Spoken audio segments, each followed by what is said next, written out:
Dakilang Diyos sa aming Ama na nasa langit, maraming salamat Panginoon sa panibagong araw na pagsamba na binuksan mo sa bawat isa sa amin sapagkat bilang mga mananampalataya, meron talaga kaming pananabik na makasama ang iyong dakila at banal na presensya upang itaas sa iyo ang aming pagpapasalamat at gayon din ang aming pagpupuri. At kami Panginoon ay nangangailangan ng iyong mga salita upang mabago ang aming mga isipan mula sa pananaw at takbo ng sanlibutan at talagang maitindig sa iyong katotohanan ng aming buhay pananampalataya.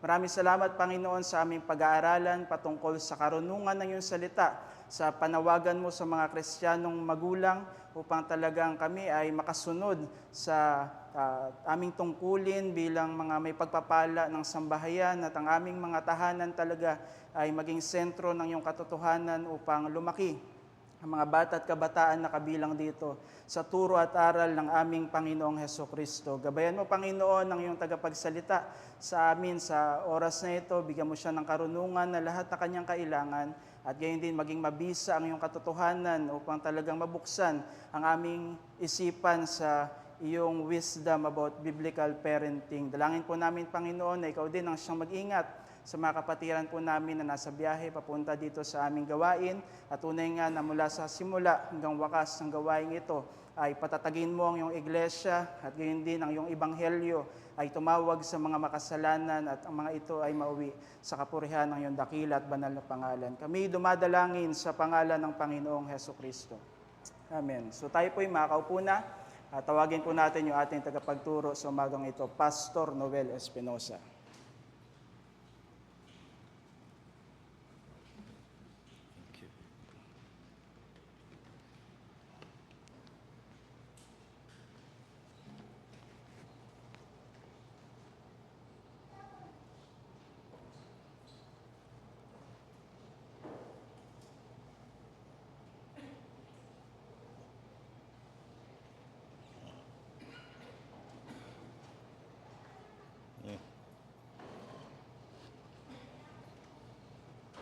Okay, magandang umaga po sa inyong lahat. Kahapon ay nagkaroon tayo ng gawaing puspos ng kagalakan at maring naging kapaguran din sa marami at sana ay bigyan pa rin natin ng pagtatangi ang araw ng Panginoon. We will be continuing where we stopped in our study of biblical parenting, I think 2 months ago. At titingnan natin ito ngayon sa usapin ng isang napakahalaga na usapin sa pagkamagulang, yan ang pagdidisiplina ng anak. And I'm going to use as platform text Proverbs 3:11 and 12. My son, do not despise the Lord's discipline and do not resent his rebuke, because the Lord disciplines those he loves. As a father, the son, he delights in. That is in Proverbs 3:11 and 12. So makikita natin na ang ating pinagbabatayan dito ay kung paanong mismo ang Diyos bilang ating Ama ay nagdidisiplina sa kanyang mga minamahal na mga anak. And that is why we sang the song, Lead Us, O Father. Our pattern is God Himself as Father to us. One of the ways in which He exercises His fatherly love is to chastise us, to discipline us. So yan ang ating titingnan ngayon. But just a brief review of what we have considered thus far ay sa ating parental approach. Nagbigay ako ng isang quadrant para makita natin ang sari-saring combination, the opposites of being supportive on the one hand or unsupportive, that is the exercise of love. At yung ikalawa ay the exercise of authority. On one side is demanding authority, on the other side is lack of authority or being undemanding. So you can see dito sa quadrant na ito, merong 4 na combination. And the worst combination is where there is lack of love and support and at the same time no exercise of authority. Yan ang tinatawag natin na neglectful parenting. Mapagpabaya sa kanyang pagkamagulang. And then the other combination ay maaring may love and support pero wala namang authority. Yan ang tinatawag nating permissive parenting o mapagparaya at hindi na bibigyan ng autoridad ang kanyang pagkamagulang. Then the third combination is where there is no love but there is an exercise of authority, and it leads to authoritarian parenting. At dyan papasok ang mga excess and abuses. The best combination is where we combine both love and support together with the exercise of authority, which means that we demand obedience from the child, and that is what I will call wise parenting. So sa ating mga nakaraang pinag-aralan, 2 leksyon pa lang naman yon, tinignan natin yung parental wisdom and then the nature of the child, both in depravity as well as malleability. Ngayon ay titingnan natin ang isang napakahalagang bahagi ng pagkamagulang natin, at yan ang idea ng disiplina. What is the biblical concept of discipline? Well, we need to begin at the right beginning, and that is God's discipline of His children. Yan na yung nakita natin sa ating platform text. And the Bible shows that there are sins that merit fatherly discipline. Now that means na hindi naman lahat ng kasalanan ay laging may disiplina. Just imagine if God should discipline for every sin that we commit, na magiging tit for tat, ay siguro hindi lalampas sa maghapon, meron tayong disiplina sa mga kasalanang nagagawa natin. But the Bible tells us in Psalm 103, He does not treat us as our sin deserves or repay us according to our iniquities. Hindi dahil sa siya ay permissive o mapagparaya, kundi siya ay mahabagin. And yan ang ginamit sa Psalm 103, as far as the east is from the west, so is His compassion towards His children, because He knows that we are dust. So sinasaalang-alang niya ang ating mga kahinaan, ang ating karupukan, at hindi lahat ay kanyang dinidisiplina. And so what then should we understand about God's discipline? Discipline will inflict temporary pain, but the anticipated fruit is that of righteousness. So makikita natin ang sequence dito, may kasalanan, dinisiplina, at ang disiplina implies infliction of pain. Whatever pain that may be sa mga medyo may edad ng bata, kabataan pa rin, hindi na uubra yung pamalo, kundi mga ibang bagay tayong gagamitin for discipline. But for young children, makikita natin na maliwanag na ang isang pagdidisiplina ay inflicting pain. And this is what, again, the pattern of our God is in Hebrews 12:11. We know Hebrews 12 is about chastisement, at isang sinabi tungkol sa chastisement or discipline. No discipline seems pleasant at that time, but painful. Later on, however, it produces a harvest of righteousness and peace for those who have been trained by it. So makikita natin yung salitang train uli. Pinag-aralan natin ito last time. It means something regular, routine, and something consistent. Now, kapag ginawa mo raw yan, ay later yung bunga ng righteousness. So hindi ka magdidisiplina ngayon at aasahan mong agad-agad ay nagbago yung bata. Most likely, iiyak ang bata, pero bahagi iyon ng pagdudulot ng sakit para ipakita sa kanya ang mensahe na ang kasalanan ay nakakasakit. And then later on, he will learn that way of righteousness. So that is how God disciplines His children. Ngayon, tingnan natin ito sa application sa parental discipline of children.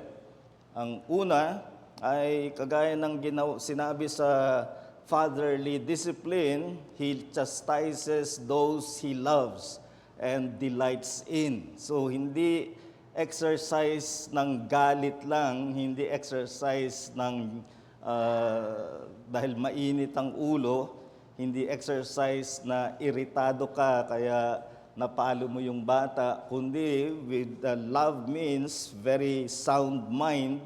You are administering discipline, so it must be done in love. Proverbs 13:24, in fact, makes this an important test of love. Sabi roon, whoever spares the rod hates his son, but he who loves is diligent to discipline him. So madalas nating marinig, ayaw magdisiplina ng anak kasi mahal daw ng magulang yung kanyang anak, ayaw niyang saktan.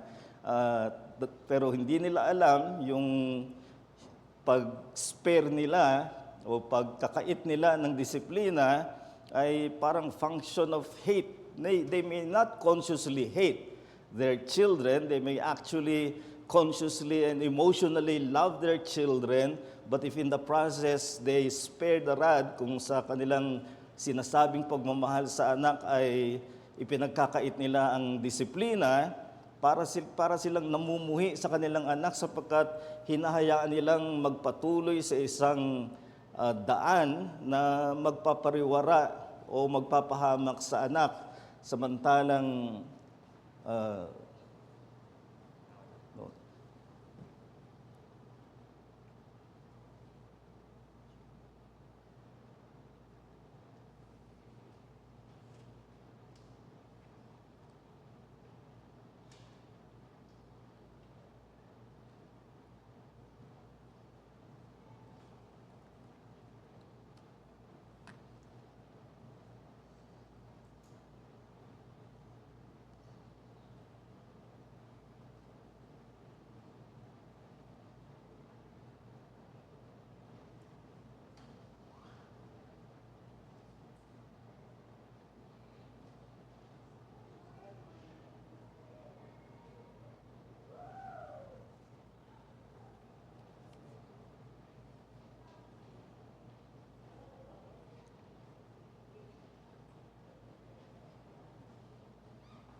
Abby. Accept.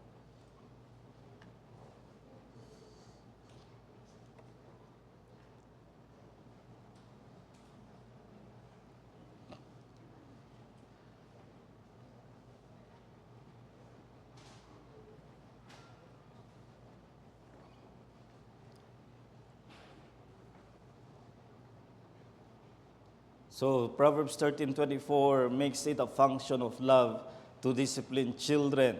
So isang implication nito, if we are to discipline out of love, do not discipline out of excessive anger and frustration. Ito ang maling pagdidisiplina ng ilang magulang, parang mataas yung threshold nila kapag yung bata ay makulit, magulo, at pasaway, pero malamig pang ulo nila. At kapag umapaw na, saka pa lang sila magdidisiplina, but by then, they are controlled by their anger, and when anger controls you, you are out of your self-control. At mamamayani na yung basta kung anong gawin mo sa pamamalo, and that can become excessive. So dapat ang disiplina ay ginagawa na matino ang pag-iisip dahil gusto mong i-communicate sa bata. Discipline must communicate parental love and concern, which means mamaya makikita natin sa tamang pagdidisiplina may pakikipag-usap sa bata. Pero kapag mainit ng ulo mo, ay gusto mo lang magkaroon ng outlet para sa iyong anger and frustration, at disiplinahin mo yung bata, tapos iwanan mo para magpalamig ng ulo, and that is not the way to conclude an encounter of discipline. So, it must be done in love. Then, secondly, it must be done with instruction or with reproof. Kaya nga, dyan ang dahilan kung bakit may matino ang isip mo kapag ikaw ay nagdidisiplina, hindi ka sumisilakbo ng galit, kundi nagagawa mong kausapin ng mahinahon ang bata, kasama na ang pagsaway. Proverbs 6:23, for the commandment is a lamp and the teaching a light, and the reproofs of discipline are the way of life. Na kung alam niyo ang pag-interpret ng Hebrew poetry, ang first line ay ini-expand ng second line. Kaya yung sinabing commandment is a lamp, how is that applied in the situation of discipline is merong reproof of discipline. So hindi lang ito the chastisement of discipline, but there must be reproof, and that reproof is the way of life. And besides done in love, done with instruction and reproof, it must be done with firmness. Dito, uli, masasawa yung mga magulang na masyadong malambot. Papaluin pa lang nila at nagsimula nang umiyak ang bata, pati sila umiiyak na. Hindi nila kayang mamalo. Walang ganyang disiplina sa bata kung wala kang firmness. Ibig sabihin, huwag kang bumigay ng dahil sa pag-iyak ng bata. And Proverbs 29:15 again says, the rod and the reproof give wisdom. Ayaw bang bigyan ng wisdom? And remember, in Proverbs, wisdom is not just about intellectual knowledge. Ang laging pinagsasalungat sa Proverbs ay wisdom and folly. It is not about one is knowledgeable, the other is without knowledge. It refers to ways of life. One's way of life is wise, the other, the fool, has a way of life that is towards destruction. So it's a moral condition, and that is what we want to make of our children as much as the means are given to us. So itong mga bagay na ito ang characteristic ng proper parental discipline, done in love, done with instruction, done with firmness.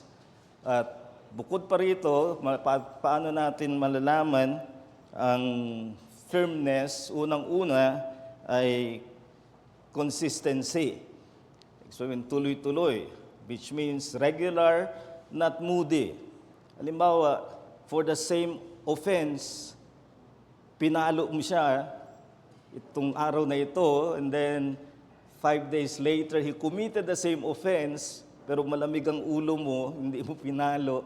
So, it's confusing to the child. He doesn't know what really are infractions of the rule. Kaya kung kailangan consistent ka kung dinisiplina mo siya for this offense, and in the same kind of situation, he commits the same offense, then there must be the same discipline, and so it must be regular, not kung ikaw ay malamig ang ulo, hindi mo didisiplinahin, pag mainit ang ulo, doon ka magdidisiplina. That's inconsistency. We need consistency, and then proportion. Proportion means that it is reflective of gravity. So, ibig sabihin, hindi naman pare-pareho ang parusa. May parusa na disiplina na ayon sa bigat ng kanyang kasalanan. At sa teaching ng Scripture, there are degrees of sin. There are sins that are more grievous than others. Kung itrato natin ng lahat ng kasalanan na pare-pareho lang ang antas, we are not reflecting the biblical teaching on sin. So the biblical teaching on sin as ay merong mas mabigat, and sometimes the child can even know this. I remember once na dinisiplina ko yung aking anak, medyo mainit ng ulo ko, at pagpalo ko sa kanya ay sinabi ko, you know your offense. Ang sagot niya pero masyadong malakas.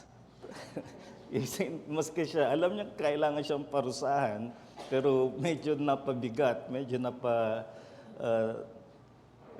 napasakit yung...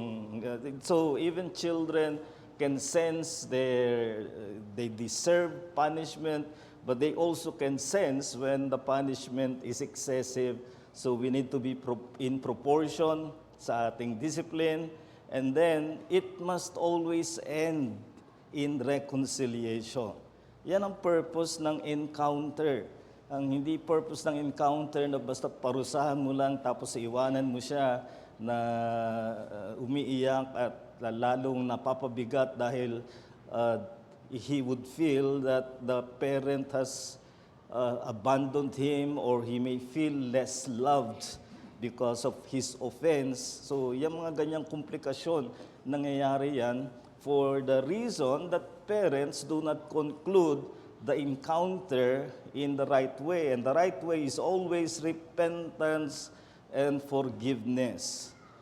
Kaya itong pinaglaban ko nung tayo nagpulong, where there is repentance, there must be forgiveness. Even if we say that other processes will take time, like healing and restoration, but repentance must always be met with forgiveness by the one offended. So in this case, the parents should reassure the child na hindi nagbago yung, hindi nag-lessen yung kanyang love. In fact, the very discipline is a function of that love.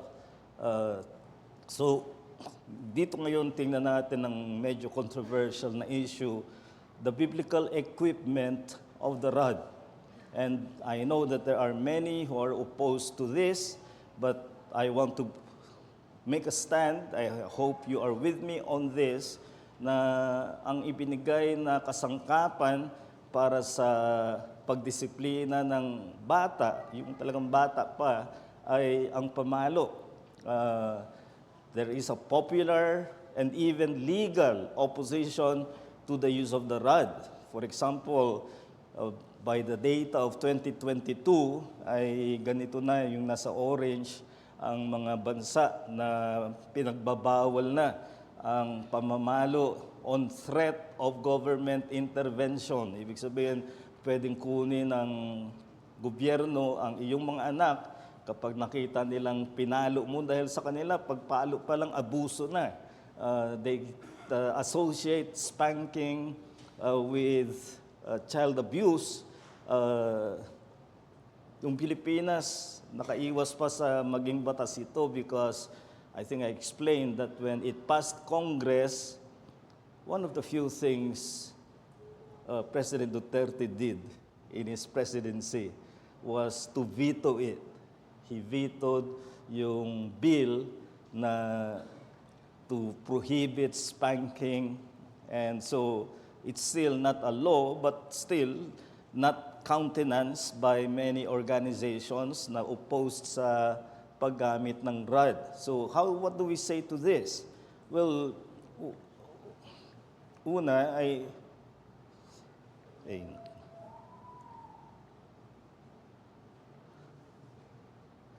sa Psalm 89, again, using God as our pattern, Psalm 89, 31 to 33, if they violate my statutes and do not keep my commandments, then I will punish their transgression with a rod and their iniquity with stripes.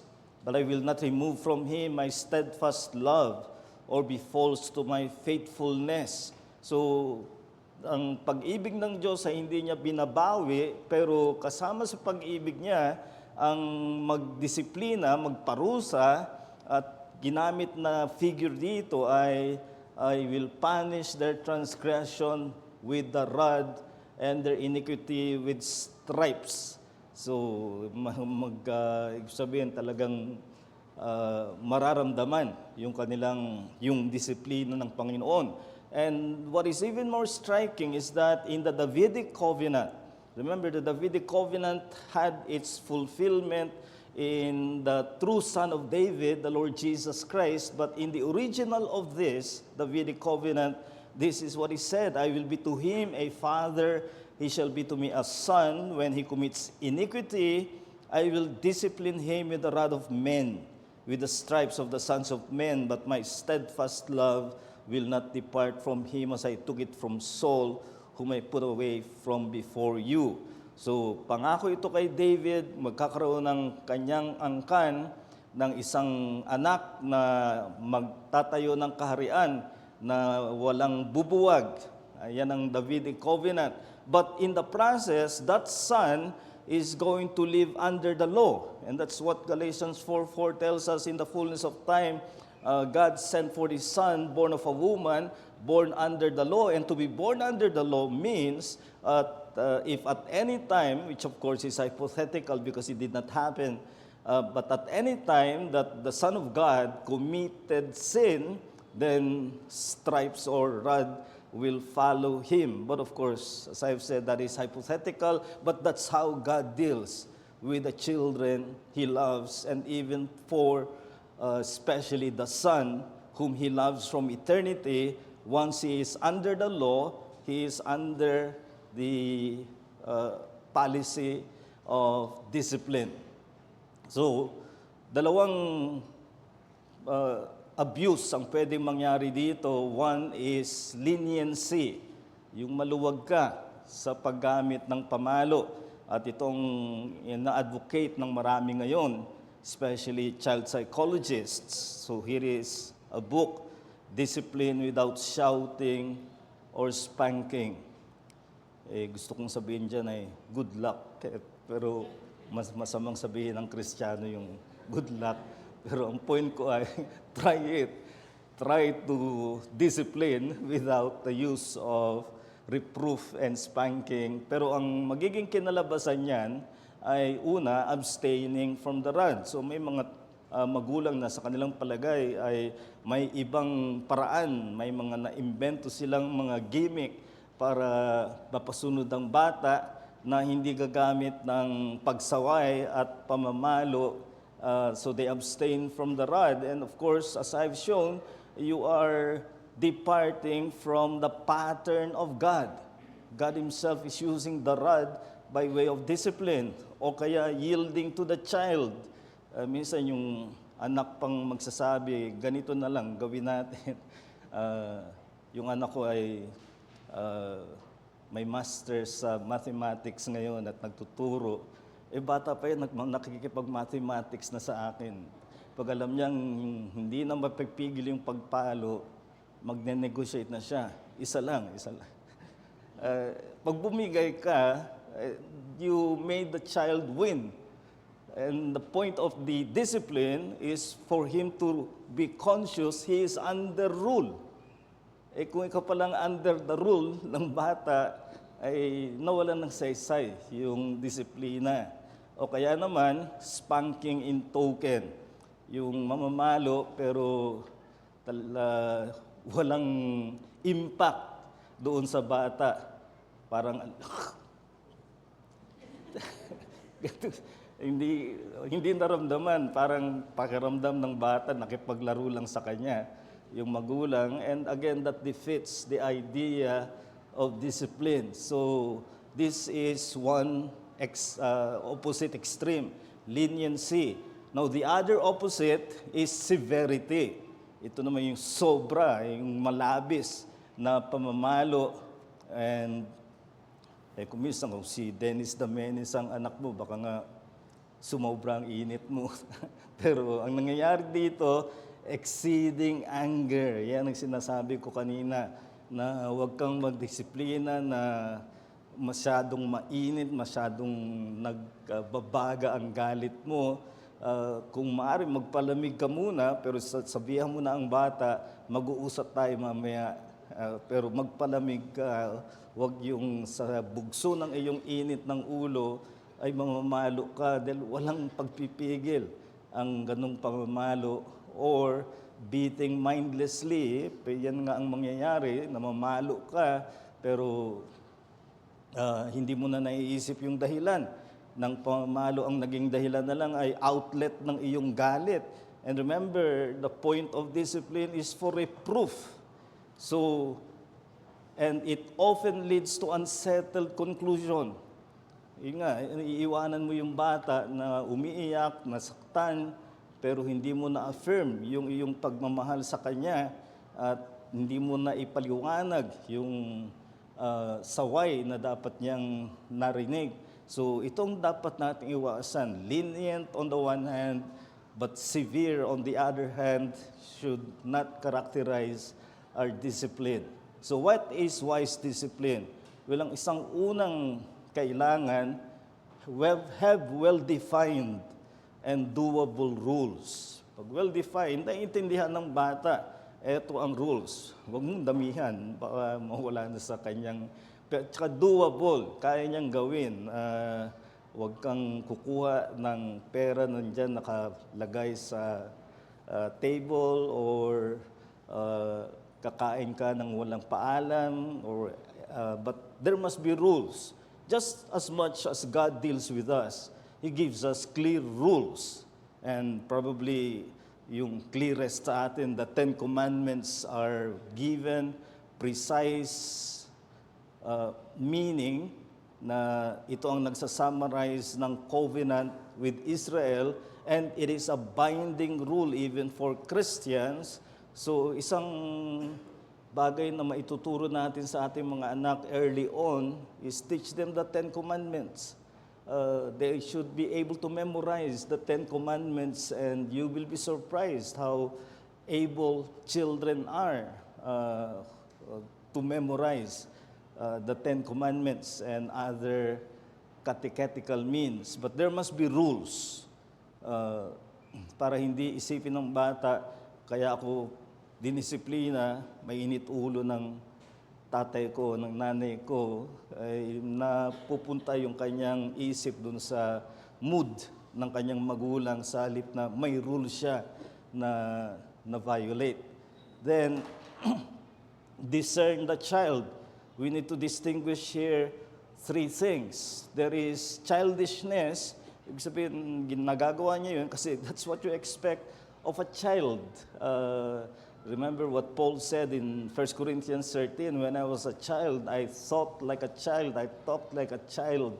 So there are childish things na hindi talaga bagay na kailangang disiplinahin, kundi bahagi ng kanyang pagkabata. Or weakness, especially as the child is still growing, yung kanyang motor coordination ay hindi pa ganun kasanay. So halimbawa, nabitawan niya ang baso at nabasag, and that's because of his lack of motor skill, hindi yun bagay na dapat disiplinahin because that is his weakness. Ngayon, kung binato niya yung baso sa pagdadabog, iba na yun. At yan ang papasok ang tinatawag na willfulness. Pinapakita na niya yung kanyang paghahamon sa otoridad ng kanyang magulang, and when that happens, that merits discipline. So Proverbs 22:3 or Proverbs 22:15, foolishness is bound up in the heart of the child. Again, reminding you, foolishness in Proverbs is not lack of knowledge. Foolishness is the way of defiance against the will of God. So foolishness is bound up in the heart of the child, that's child depravity na pinag-aralan natin, but the rod of correction will drive it away from him.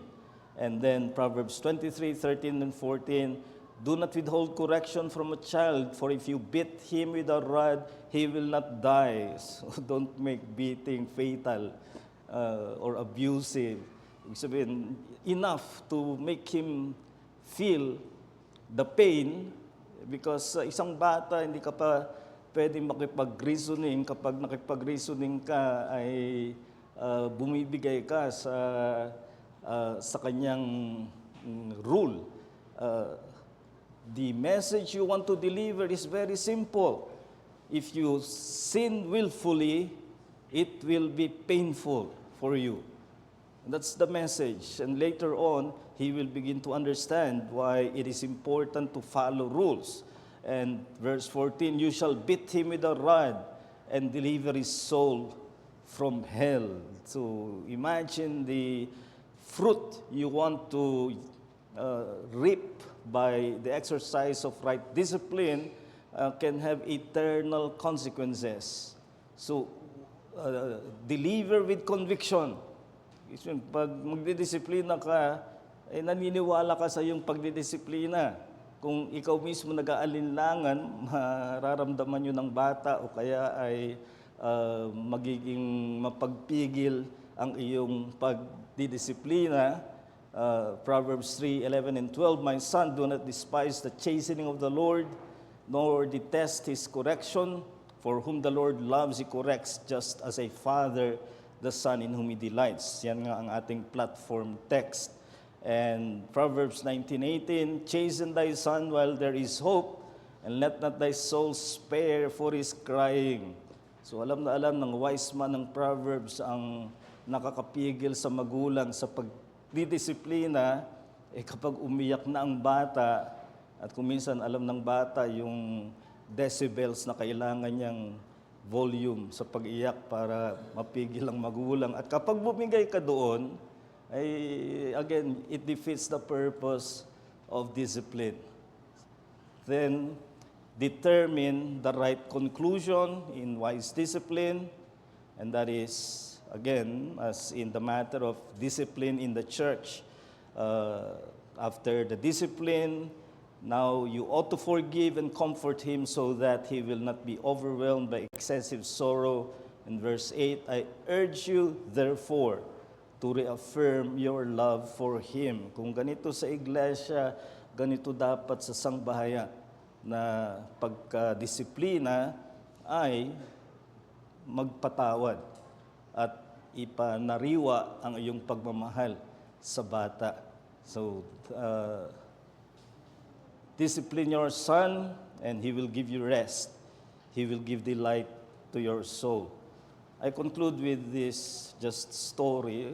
You may know this. The man is a deacon in Grace Baptist Church sa Los Baños. He is Dr. Glenn Gregorio, a very accomplished man, both internationally and nationally, but he's a very good father. And he brought up 6 children. Yan ang panganay niya, kilala siguro ng ilan sa inyo, si Mikaya, now the wife of Pastor Eman Tamargo, and I saw her from the moment of her birth until she grew up well reared, well instructed, and well disciplined, and now a woman of her own stature with her own accomplishment, and now a pastor's wife. This is the challenge for the exercise of biblical parenting, one of which is the exercise of discipline. So my challenge to you, on the one hand, is mortify permissive love. Kung sinasabi mong mahal mo ang anak mo, pero nang dahil dyan, hindi ka makadisiplina, that's permissive love na hindi biblical parenting. Instead, cultivate morally principled love. Love that is not based on emotion, but love that is based on what you know to be right. And being right sometimes means you challenge the defiance of a child with biblical discipline. So any question or, again, in my former church, we welcome testimonies on what you have learned about parenting that can be of help to others. Brother Glenn. Ay, sorry. Pastor, yung question ko, siguro dalawa po. Yung most of the time, pagka pinag-usapan natin yung discipline in the home, no, sa bahay, Pastor. But how about, Pastor, kunyari, sa church? Dapat din ba nagdi-discipline? Kunyari may offense nangyari sa church. Kailangan ba immediate? Kailangan isettle din yun kaagad kahit na nasa church, pastor? Tapos siguro yung isa pa, pastor, na na tanong ko,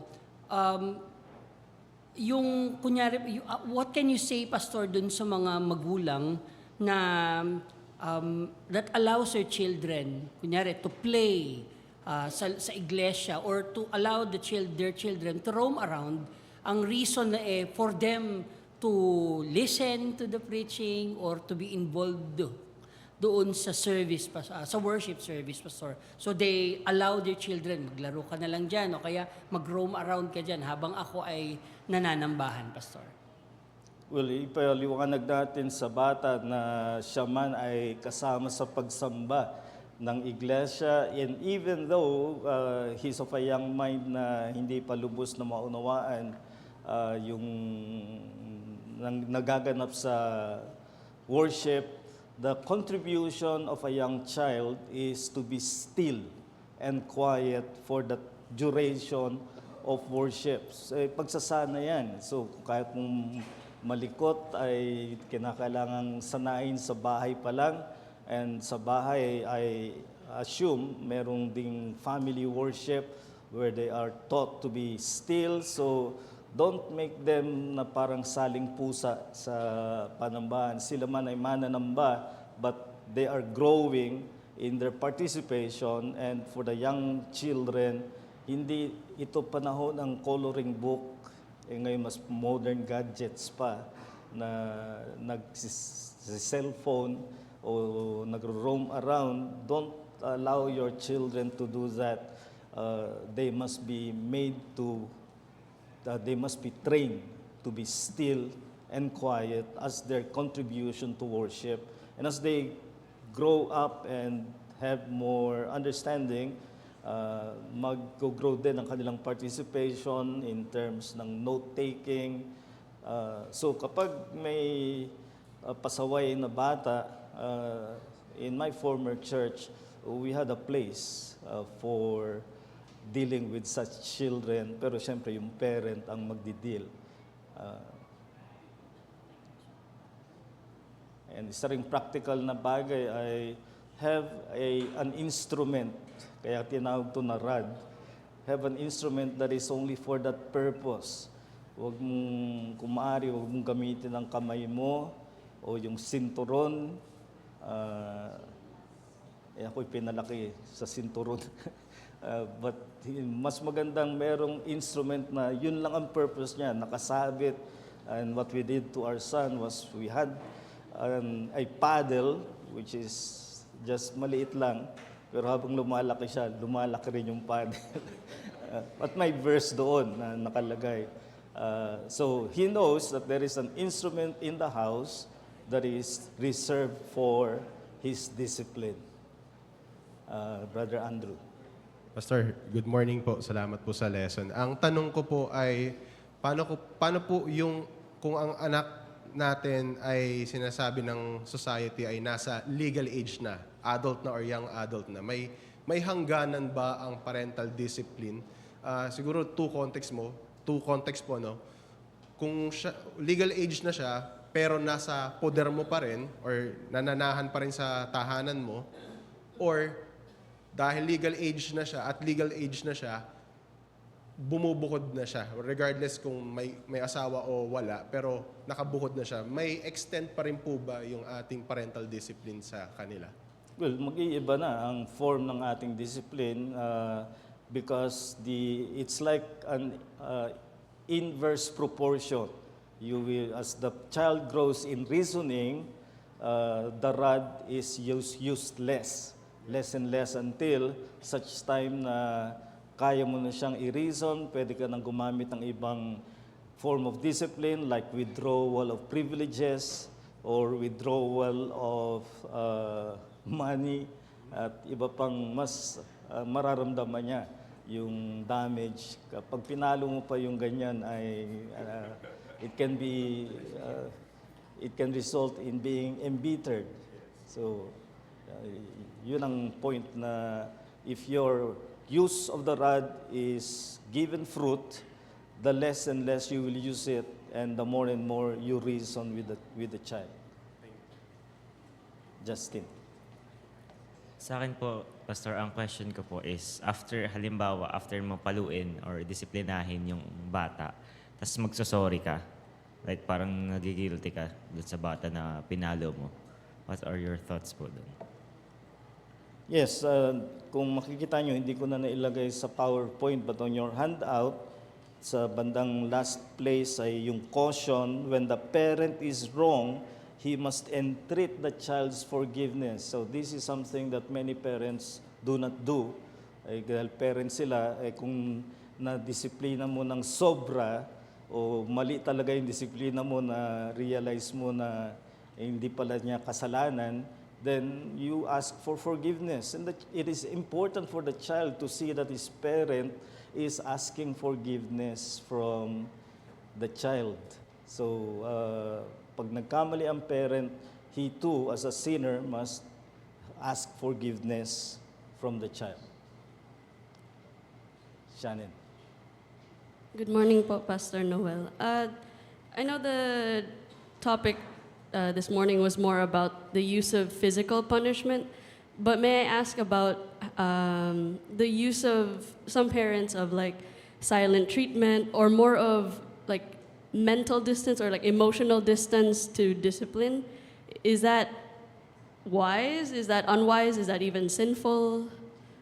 No, we have the pattern of God Himself, sometimes withdrawing His presence, that is His favorable presence from His people because of their sin. So, pwedeng mangyari yun na the child knows that there is this fellowship between him and the parent, pero mas magandang nangyayari ito when the child is more able to reason than yung child na wala pang ganong reasoning. All he needs to know is the pain of willful disobedience. But as he grows, yun, pwede mo nang gamitin yung mga ganong mode of discipline like withdrawal of pleasant company, withdrawal of privileges, and other things. Thank you po.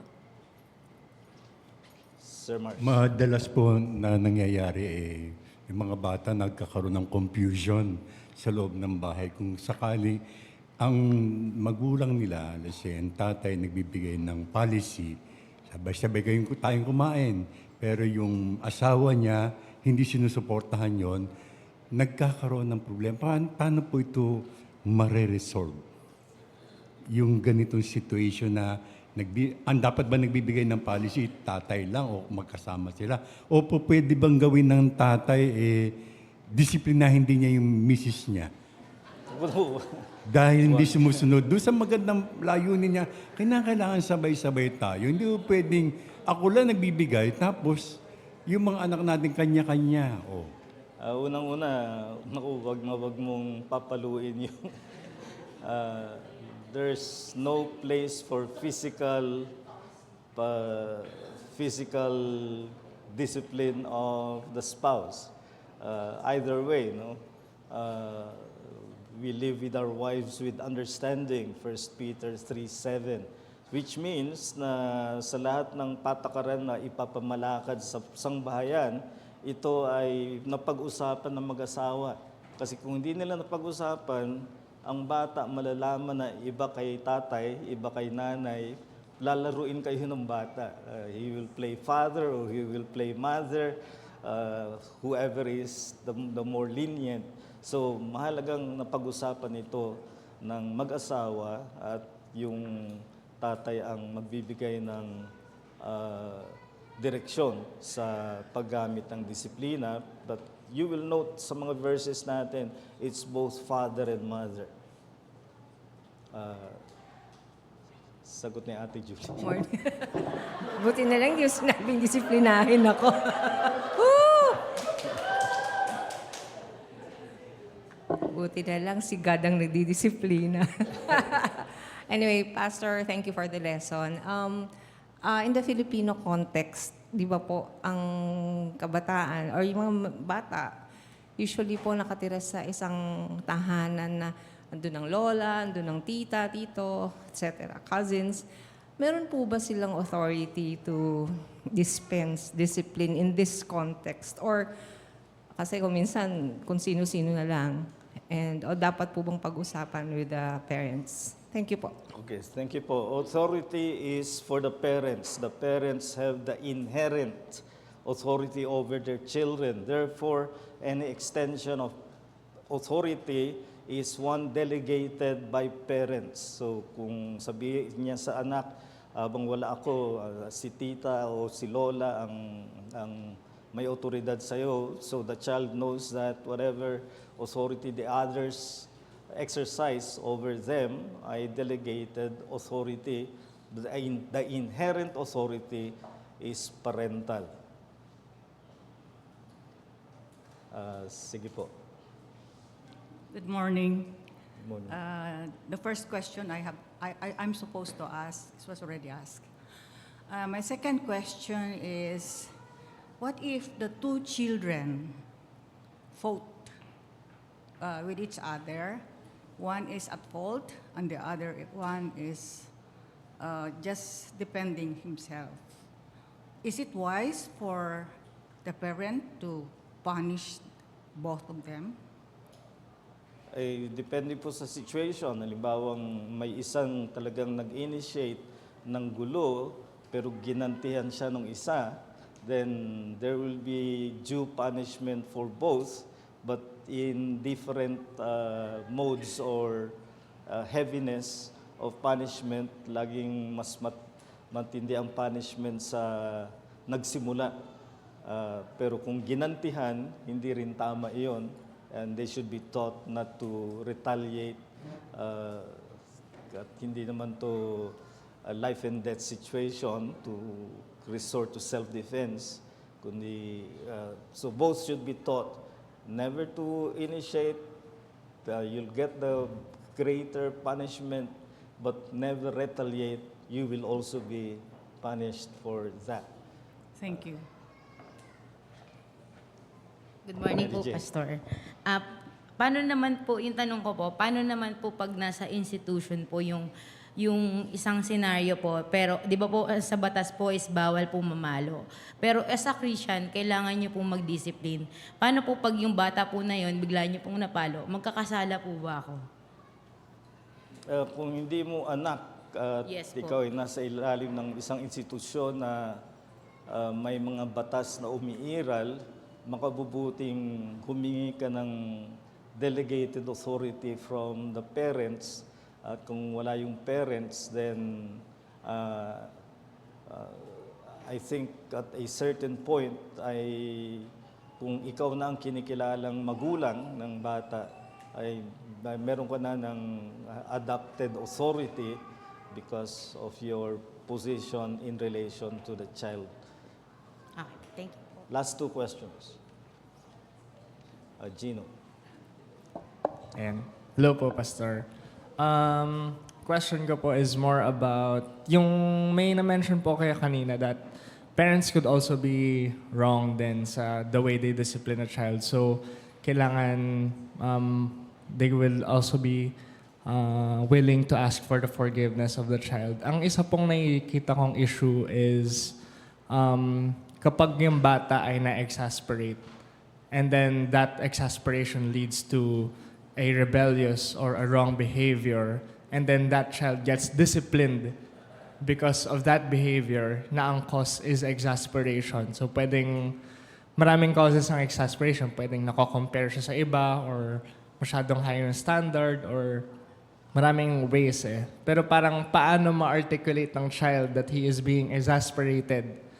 And so, minsan hindi naman niya able to communicate that. And kapag na-communicate niya yun, mas wise yung parents usually. Parang pwede nilang i-prevent yung, hindi ko na-exasperate. Tama yung ginagawa ko. Parang na-invalidate yung bata. So parang, how do we deal with this kind of dynamic na nangyayari yung gantong scenario? And as a matter of fact, that's the watchword na ginamit in Ephesians 6:4 and also Colossians 3:8. Sa isa ay the child gets embittered. Ang ginamit naman sa Colossians ay exasperated. Ibig sabihin ay nararamdaman ng bata na sobrang pagparusa sa kanya. Nangyayari yan kung sa naalala yung quadrant natin, ang combination ay may authority pero no love, no communication of love. And that is why we need to combine always yung love and authority, even in the use of discipline. At ma-exasperate talaga ang bata kung wala siyang daramdaman kundi pagdisiplina na walang communication of love. And this is where again, I would insist that where the parent becomes conscious that he is wrong, he must seek the forgiveness of his child. Okay, last question sa Thank you po. Zoom. From Jeramil Owandasan po. Thank you, Pastor, for the lesson. If there is one topic that has produced many materials, it is on parenting. And it seems that the success in parenting boils down to what the parents should do or has done, and often the credit goes to them. Is this how biblical parenting should be understood? It terminates with parents as the authority rather than impressing on the child, it is with God to whom he is accountable. Whatever's magkakaroon tayo ng lesson more on the fruit of parenting, but we must always remember, do as you must, everything in your power, and be a good parent. If the child becomes a believer, it is not because of your good parenting, it will be by the grace of God. And if the child does not turn out a believer, even you have done all that you could, that still is something we attribute to the grace of God. Promise lang na maibibigay natin both in terms ng fruit and at the same time failure. Again, going back to the way parenting has been administered, naalala niyo yung sinabi kay Eli na hindi niya sinaway ang kanyang mga anak, ganun din kay David, tungkol kay Adonijah, he has not in any way restrained his child, and it seems that there is a link made by Scripture as to how the moral upbringing of the child and how it turns out to be. Yun ang mangyayari. Kaya again, I leave you this verse, Proverbs 29:15. A rod and a reproof impart wisdom. A child left undisciplined brings shame to his mother. So discipline your children, verse 17, and they will give you peace. They will bring you the delights you desire. Remember, this is wisdom saying. Wisdom saying is not a promise. Wisdom saying is telling us how providence usually works, but it does not always work because of the anomalies of sin. Iba yung promise. Pag promise, by covenant pledge, God says, I will do this if you do that. Hindi ito promise. Ito yung wisdom saying, things will turn out normally this way unless there are anomalies of sin. So that means we still are duty bound to exercise discipline regardless of its outcome later in life. So let's come to the Lord in prayer. Dakila naming Diyos, aming mga baging Ama, salamat na Ikaw ang aming maaring gawing huwaran ng aming pagkamagulang sa aming mga anak. At isa sa pinakamahirap na angkop sa aming pagkamagulang ay ang paggamit ng disiplina. Kaya tumihingi kami sa iyo ng karunungan, grant us wisdom that our use of discipline may follow the pattern of your own discipline, which is out of your fatherly love. Grant, Lord, that we may truly love our children to the point that we administer discipline in a wise way, not lenient, not severe, but that which is proportioned to the willful sins that they commit. And help us to bear in mind that the sins that we permit to happen without discipline may haunt us later with a morally loose life of our children. So grant that we may do our duty now, early in the years of our children, and discipline them in a way that you may bless. And we ask all these things in the name of our Lord and Savior, Jesus Christ. Amen.